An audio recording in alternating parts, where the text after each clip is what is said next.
And so from Moses' time in the Old Testament to today, still what makes the people of God unique is the presence of the Lord in their midst. And in the Old Testament, the Lord was present with them, but in the New Testament now, He is present with us in a very, very substantial way. And we call that the real presence of God in our midst. And to start off this lesson, I would like to submit to you that what makes us distinct, what makes us different than all other people on earth as Catholics, is the fact that in our churches, Jesus Christ is really substantially present. He is with us. And we can make that claim because of the Eucharist. So as we study the Mass today, we are taking a look at the completion, the fulfillment of all that has gone before us with God's dealings with Israel. For Catholics, there is absolutely nothing as important as understanding and participating in the Mass. It is the source and the summit of our faith. It is the center of the solar system of all of the sacraments. Everything revolves around the Eucharist.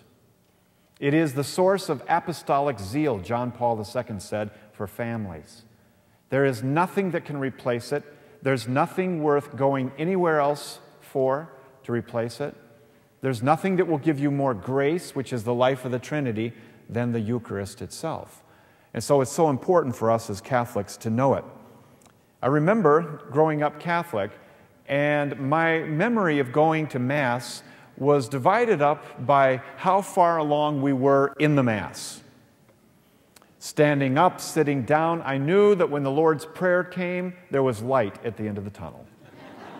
I knew at that point that we would be going home pretty soon to resume those important things in our lives. What I didn't realize growing up, like so many young people today, is that I was sitting on a literal gold mine.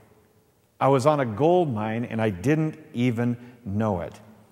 The Mass is the only place on earth, the only place that represents in a way that we can participate the passion, death, and resurrection of Christ. The central redemptive event of the universe took place 2,000 years ago, and there's only one way to participate in it and only one way to observe it firsthand, front row, and that is in the Mass.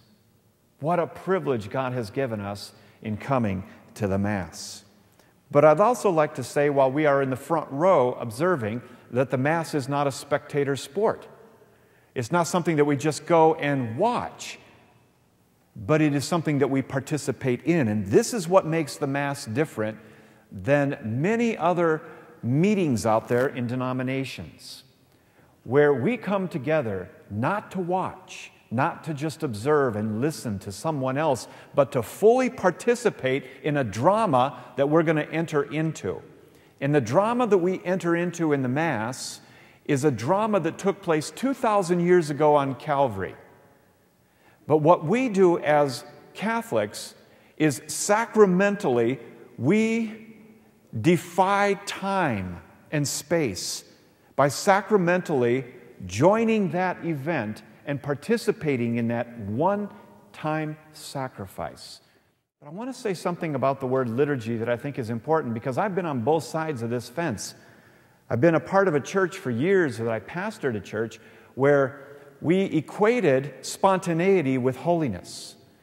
And we equated non-structure with spirituality. That to really be spiritual, you don't need structure. You don't need structure. But what's interesting about that is that that analogy completely falls apart in the rest of our life, where we perceive that it's a very, very special event like a wedding. How many times will you hear a bride say, well, this is really, really a special, special event. Let's just wing it. You'll never see it. Why? Because we as created beings, we heap ritual. We heap organization on top of those things that we don't know how to express ourselves. And God helps us in this.